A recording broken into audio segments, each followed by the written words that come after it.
ये मूरन देखे अपनी मर्यादा में चाले जाओ, दिक्कत नहीं। जय श्री राम दोस्तों, आज हम आए हुए हैं हरियाणा के भिवानी ज़िले में कुल्हड़ गांव में। यहाँ पर बाबा जौहरनाथ जी का भव्य मंदिर बना हुआ है और अभी हम मंदिर में आए हुए हैं। आपको दर्शन करा रहे हैं जौहरनाथ जी के। ये है बाबा जौहरनाथ जी।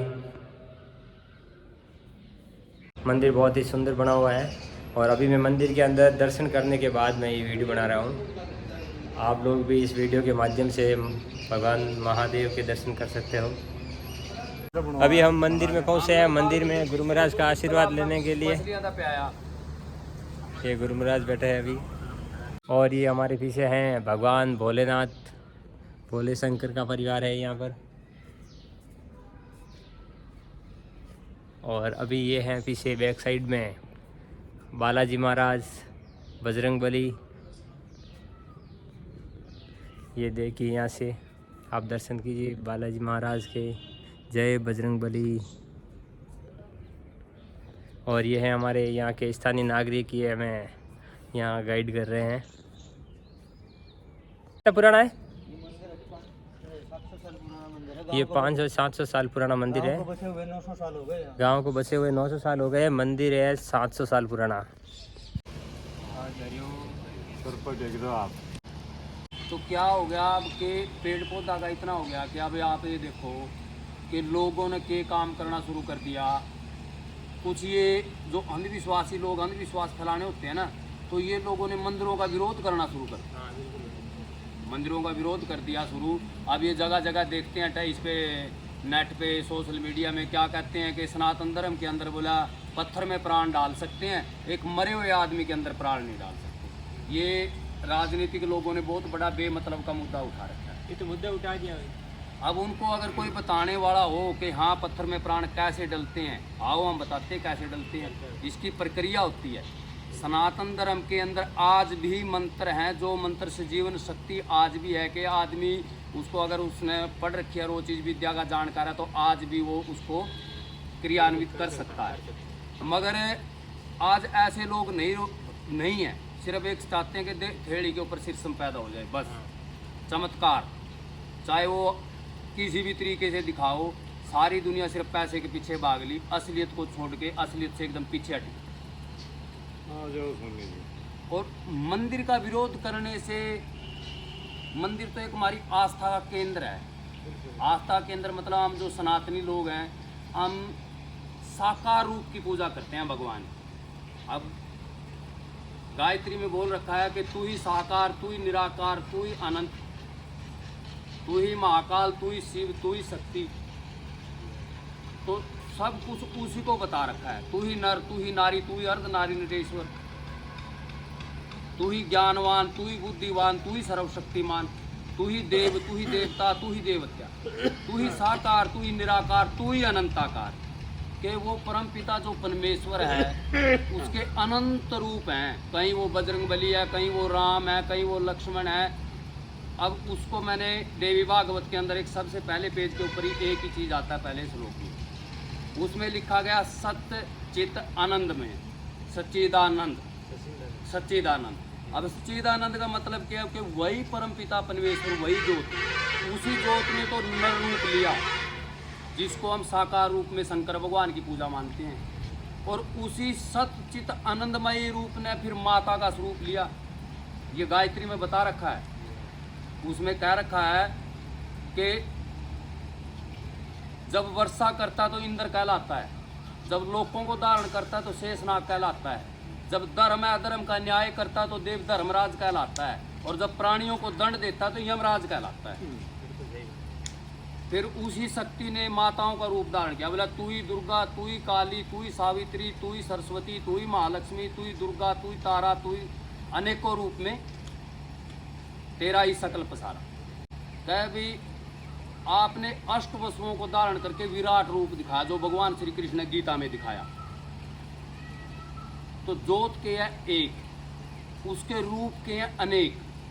अब आगे बात पत्थर में प्राण की मूर्ति पूजा की। भाई मूर्ति पूजा क्यों करते हैं? मैं बाबा जी विदेश में गए हुए थे कहीं, और यही सवाल विदेशियों ने हमारे से किया लिथुआनिया में।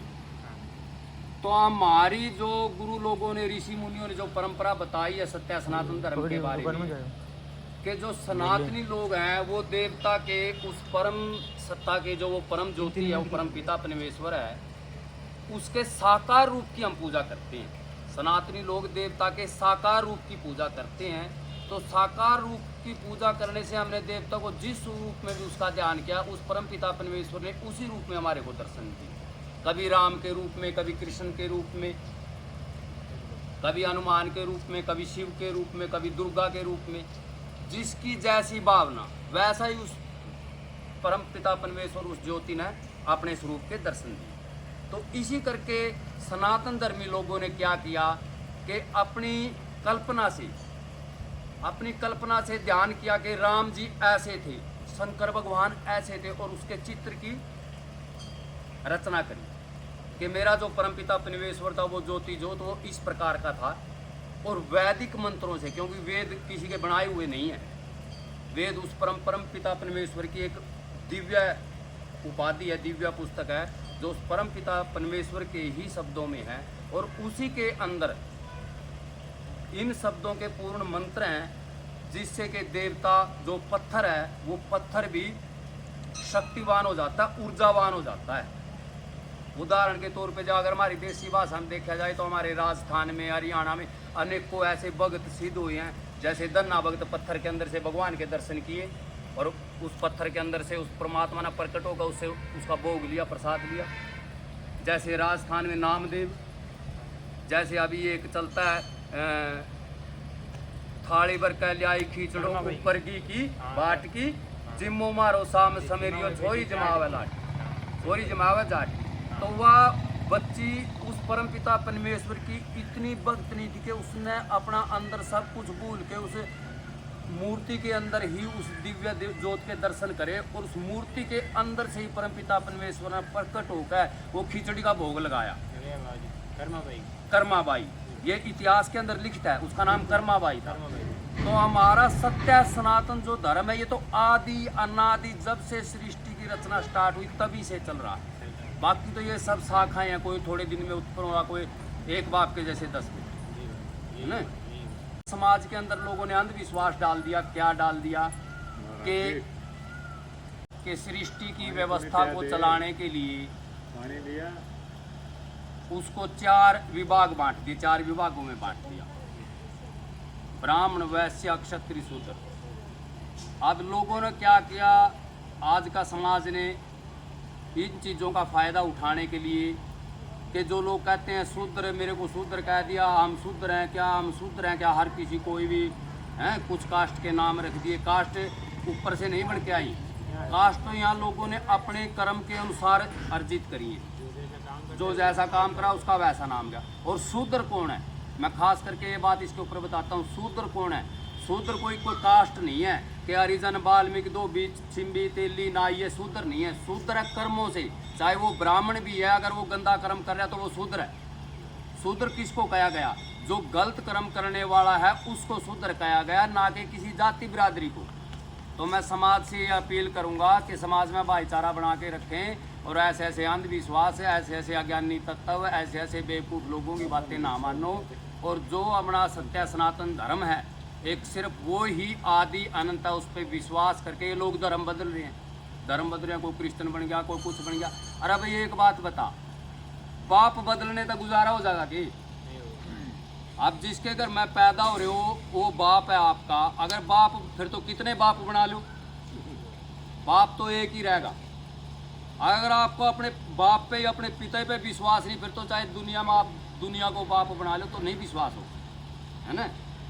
तो कहने का मतलब ये है बाबा जी का कि जो हमारा सनातन धर्म है, ये परम पवित्र धर्म है, इसको छोड़ के लोग धर्म ना बदले। अपने समाज में अपने ज्ञान से, प्रेम से अपने समाज के अंदर रहें, और कमा के खाना है। कोई किसी के घर में बोरी भर के नहीं डालता। लोगों की अफवाहों से बचें और अपना कर्म करो, कमाओ और खाओ।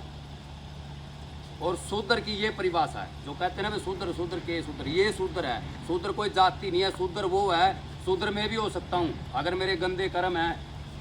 जो गंदे कर्म को, जो गंदा कर्म है, नीच कर्म है, नीच कर्म को शूद्र कहा गया, ना कि किसी जाति विशेष, किसी बिरादरी। तो लोगों से यही अपील है भाई, हमारे से भी बड़े बड़े आप ज्ञानी लोग हैं, जो हमारे ये बड़े बड़े कथावाचक हैं, ये कथाओं में कृष्ण भगवान की लीलाओं का प्रचार प्रसार करें, ज़्यादातर श्रृंगार रस का प्रचार प्रसार करें। कृष्ण भगवान इतनी गोपी ले रहा था, कृष्ण भगवान ये ले रहा था, कृष्ण भगवान नहीं, ये लोग मर्यादा के लोग थे, ये अवतार स्वरूप थे। अवतार का मतलब क्या है? जो एक गांव के अंदर कोई बढ़िया पुरुष निकल जाए, बढ़िया कर्म करे, उसको अवतार कहें। एक कर्म गंदे कर्म ला रहा है, उसको अवतार कैसे कह देंगे? तो इन्होंने जो ये वामपंथी इतिहासकार है, इन्होंने मुड़ के उसके अंदर ऐसी गंदगी भर दी। कहीं तो लिख दिया ब्रह्मा के मुख से इतने पैदा हो गए, कहीं लिख दिया ब्रह्मा का वीर्य उठा गिर गया था, इतने पैदा कर दिए ऋषि। कहीं कहते हैं ब्रह्मा ने अपनी कन्या से वो करे, ऋषि पैदा हो गया। नहीं, ये सब गलत है। ये हमारे शास्त्रों को दूषित किया गया है। हमारे शास्त्रों के अंदर ऐसा नहीं है। सत्य सनातन धर्म के अंदर सबकी बहन को सनातनी आदमी, पूरे गांव की बेटियों को तो उसको गांव की बेटी मानना है। गांव की बहू होगी तो गांव की बेटी गुआंढ में मिल गई, उसको भी 10 रुपये दे के आएगा। हमारे अंदर तो इतनी बड़ी मर्यादा है। हम तो राजा मर्यादा पुरुषोत्तम रामचंद्र जी के वंशज हैं, जिसने हर प्रकार की मर्यादा बांधी। तो वो गलत कैसे हो सकते हैं? तो कुछ लोग अपना राजनीतिक या कुछ लोग अपना ऐसे फायदा उठाने के लिए, चमकने के लिए देवी देवताओं को गलत बोलना शुरू कर दे रहे हैं और गलत बोलते हैं। मैं इनसे प्रार्थना करता हूँ कि भाई ऐसा काम मत करो, किसी देवी देवताओं को गलत बोल के सनातनियों की आस्था को ठेस मत पहुँचाओ। वही अगर आप ऐसे नहीं मानते तो हम साधु संत हैं। अगर हमारे एक हाथ में समाज का कल्याण करने के लिए माला है, तो हमारे समाज की सुरक्षा करने के लिए भाला भी है। अगर हमारे देवी देवताओं के ऊपर कोई ऐसे कटाक्ष कराएगा, हमको ऐसे अगर मिल गया तो हम नहीं बख्शेंगे। और कृपया करके बाबा जी फिर हाथ जोड़ के कहे कि सभी सनातनी भाइयों को कि अपने मंदिरों में, आसपास के गांव में, मंदिरों में भाई डेली सुबह शाम आरती पूजा में शामिल हो। और ये अंधविश्वास से पीछे हटो। ये सियाने सट्टे सिर मरने वाले, भूत बढ़ गया, फलाना बढ़ गया, ढिमका बढ़ गया, कुछ नहीं, बकवास है। सही दिशा में, सही मार्ग में चलो, आपका कल्याण निश्चित है। जय हिंद, जय भारत, जय सत्य सनातन धर्म। जय श्री राम। जय श्री राम।